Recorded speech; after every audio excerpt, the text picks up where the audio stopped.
Hi, this is Mrs. Alexander, and here are your Principles of Biomed notes for Activity 2.1. This is your What is Diabetes front load lesson. It's a lot of the information right up front. We're going to load your brain full of the important information you need to know about diabetes. You need to take very good notes and constantly come back to this front load PowerPoint throughout this unit. And when it's time for the test, open it back up, look over your notes, study, study, study. You keep asking how you can do well? Well, go back to your notes and study. I like to make little recordings like this, so that way if you were not here during class, you didn't miss the important information. So let's get started. Feel free to pause at any time and take notes or go back, rewind, fast forward. The first main concept we're going to talk about is homeostasis. Homeostasis is whenever your body or an organism's body is at an internal stability inside. And so internal stability is inside, that means you're stable or balanced. Your body wants to be happy and it wants to be at a constant rate in which it can survive that and function correctly. All of the different processes that go on inside your body that are metabolic, so they have to do with your metabolism, there's normal ranges that they can go in and out of. For example, temperature. We know we can stay at about 98.6. We can get a little hotter than that, a little colder than that. When something's going on in your body that's not at homeostasis, for example, you have a bacteria or a virus, and your body gets a fever, it goes above that normal maintaining 98.6, your body's way of trying to kill off that bacteria or virus. And so that's your body's way of working at trying to achieve that homeostasis. Whenever a disease or illness disrupts this homeostasis, we call it a disease. And that's an example is diabetes. And in class, we're going to talk about the different organ systems and the different words that are involved in understanding how diabetes works. This is a great graph, and it shows the normal blood sugar levels in a person. Notice the graph starts at a little above 50 milligrams per dilution of glucose, and after about 30 minutes, after you eat something, your blood sugar spikes. And then a normal person within 2 hours or 120 minutes, their blood sugar will drop back down to normal, wherever it was before, so the baseline. If you see a normal blood sugar level graph like this, and it's outside of the normal pattern, or it spikes and stays up, that's considered diabetes. So know what the normal looks like, so that way if I show you the unnormal, you can tell me that it's diabetes. Spiking and staying up. Diabetes, an important hormone called insulin. It's a protein in your blood that is released from your pancreas. This insulin is what's responsible for regulating the sugar or the glucose in your cells. So when you eat food, that food is stored in your stomach and then it's broken down and it absorbs through your small intestines. And it gets broken down into the different macromolecules, including sugar or carbs, also called glucose. A little rhyme as if it rhymes with os, and it's gross, it's sugar. Even though sugar is delicious, it's a nice little way to remember. Glucose is sugar. Sucrose, fructose, galactose, lactose. Scientists are not very creative, so they just kind of name them after where they're found. For example, lactose is the sugar in milk. When your body breaks those sugars down, it absorbs it into the bloodstream. And your bloodstream wants to get that sugar to your cells that need energy. And so then your liver can store that extra glucose that's not being used, and if you have a low blood sugar period in which you've used a lot of energy and you need more sugar, it can release that. The job of the pancreas is to sense the glucose that's in your bloodstream and release insulin whenever it gets too high. There's actually a cell called a beta cell, B-E-T-A, beta cells, which are in your pancreas, and they're the ones that do the work and sense the blood sugar spikes, and they create the insulin. Insulin is then released. This picture kind of shows them binding together and entering the cell or the somatic cell in the same receptor. It doesn't quite work that way, but it's still a good visual. In order for glucose to get into your cells and be used to create the energy that you need, it has to find a receptor, and insulin has to bind to that receptor first in order for the glucose to be welcomed in. Here's a graph of your normal insulin levels. Insulin follows glucose. So if you remember that previous slide that I showed you, here it is again. But now I've added normal insulin levels along with normal glucose levels. So after you eat something and your blood sugar spikes, your pancreas will activate those beta cells, which will signal to release insulin. Once insulin starts to be released, it will help bring that glucose into your cells, and insulin will start to decrease as well. Be able to identify on the test or a quiz that normal insulin levels go up and then come back down. Here's a graph of what non-normal or diabetics insulin levels look like. Remember, there's two types of diabetes, type 1 and type 2. Type 1 diabetes is whenever no or low amounts of insulin are made, and we'll talk in a little bit about why that is the case. So instead of being the dotted line, which is normal, the solid line at the bottom shows what a person who is type 1 diabetics, they would not make very much insulin at all.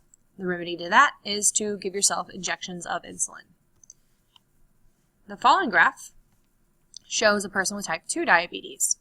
Type 2 diabetes, their body still makes insulin like normal, but something goes wrong with the second part of the reaction, where the glucose and the insulin actually get into the cell. There is a cascade of events that occurs. There's all these different steps for that to occur and to happen correctly. And when any part of that cascade goes wrong, for example, the receptors don't open for the insulin to get in, or the insulin doesn't get in, or the insulin, some of it gets in, but then something goes wrong with the GLUT4 transporters, and they don't actually bring in the glucose. Both of those would result in looking like this, a high amount of insulin, but the insulin just kind of stays elevated. And both of those types of diabetes, making none or still making insulin but just not using it, will both result in a glucose level that will be elevated and stay up. This graph shows a patient with diabetes in dark bold. Notice how it is different than the dotted line that shows a patient without diabetes. The lack of insulin or the lack of insulin getting into your cells will both result in someone having diabetes, which looks like an increased level of glucose that doesn't come back down to normal. The moral of the story is, without insulin, cells can't take in the glucose. Why is that bad? Glucose is needed to supply the energy with the food that it needs to create the energy, ATP. This little picture right here shows a cell with two receptors or channels, pores, holes, doorways, whatever you'd like to think of them as. Insulin acts as a key. It first has to go down and bind or fit into that insulin receptor. When it does that, it allows glucose, which is outside the cell, to go in through the channel that's now open and get into the cell. Once glucose is in the cell, it can use it for energy. Type 1 diabetes, there is no insulin, so the process stops there, and that's where the deficiency is. However, type 2 diabetes, there's still insulin, and the insulin starts to bind, and then the cascade of events, the different things that can go wrong, it might be a problem with the insulin receptor, might not fit in correctly.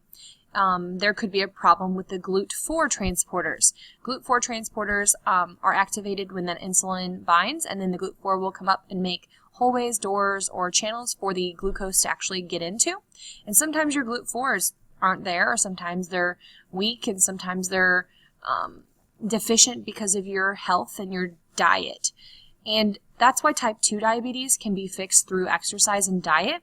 When I say fixed, I don't say cure, I just say that there are ways to kind of reverse type 2 diabetes temporarily. However, if it's genetic, it does usually come back, and then you have to rely on medications to help. And that's why type 2 diabetes, you still have the insulin, just not enough of it's getting in or binding for the glucose to get in correctly. For further videos on GLUT4, make sure you watch the videos embedded in this website. Without glucose getting into the cells do not have energy, and this can cause a variety of symptoms. Those symptoms include constantly being thirsty and having to urinate a lot, and that's due to the fact that when you have high levels of glucose and insulin in your bloodstream, it's got to get out of your body somehow. If the cells aren't using it, then you've got to urinate it out. And so constant urination causes you to constantly need to drink and be thirsty. There are some more videos about diabetes and diet that I'd like you to watch. To recap type 1 diabetes, you need to know the name is insulin deficient. Deficient means without. So type 1 is whenever there's none or low amounts of insulin being made for these type of diabetics. We used to call type 1 diabetes juvenile diabetes because it's usually diagnosed early on whenever you're juvenile or a child. However, that was kind of misleading because you continue to have it throughout your life. This, in contrast to type 2 diabetes, is whenever the insulin is still made, but your body becomes resistant. It doesn't use the insulin the way it needs to. We talked about this cascade of events. There could be something going wrong with the glucose transporters, with the insulin receptors or with the GLUT4s. So anything having to do with the type 2 or the cascade of events getting the insulin glucose in, something goes wrong. This could be because of your diet and exercise, your age, could be genetics. We used to call it adult onset diabetes, meaning it comes on whenever you become an adult, like hit your 30s or whatnot. Risk factors like genetics and heredity, if it runs in your family, or your age, your race, your weight, if you're obese or not, and certain ethnic groups are more susceptible to diabetes, all play a role. Also, there's a case of gestational diabetes, which is a type of diabetes that you only get if you're a female and you're pregnant. Not every female that's pregnant will get gestational diabetes, but it can happen. And it's the type of diabetes that becomes evident when you're pregnant due to the different hormone things going on in your body. And once you have the baby, usually the diabetes goes away. But it is also another risk indicator or risk factor to let you know that later in life you could develop type 2 diabetes. Here are 2 videos to watch about type 1 versus type 2, some symptoms and causes videos.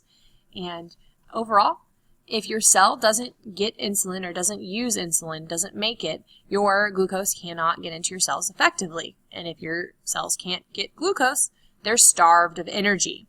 Some really bad things can happen when your cells are starved. It can start relying on your fat sources. That doesn't sound too bad. That means you lose some weight, right?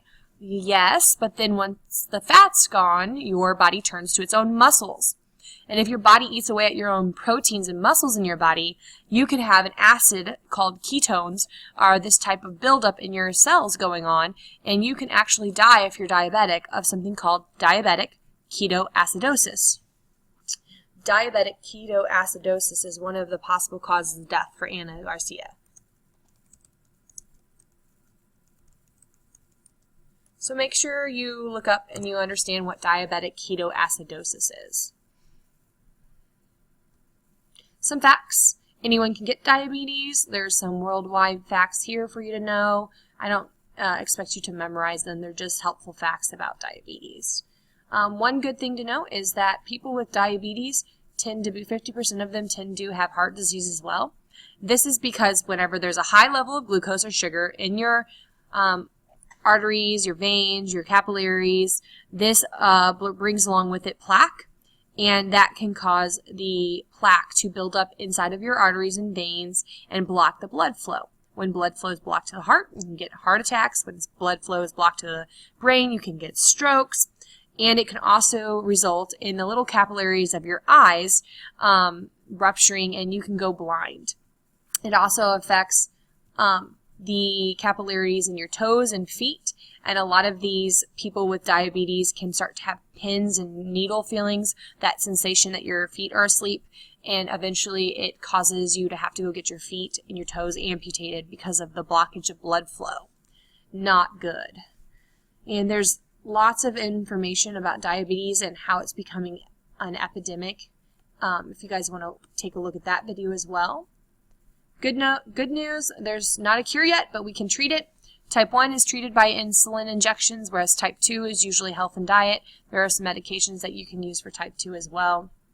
Some more videos on metabolism and insulin, and some really amazing interventions going on using viruses and bacteria to try to figure out a cure or a way we can use bacteria to engineer creating insulin for our bodies. Take a look at that.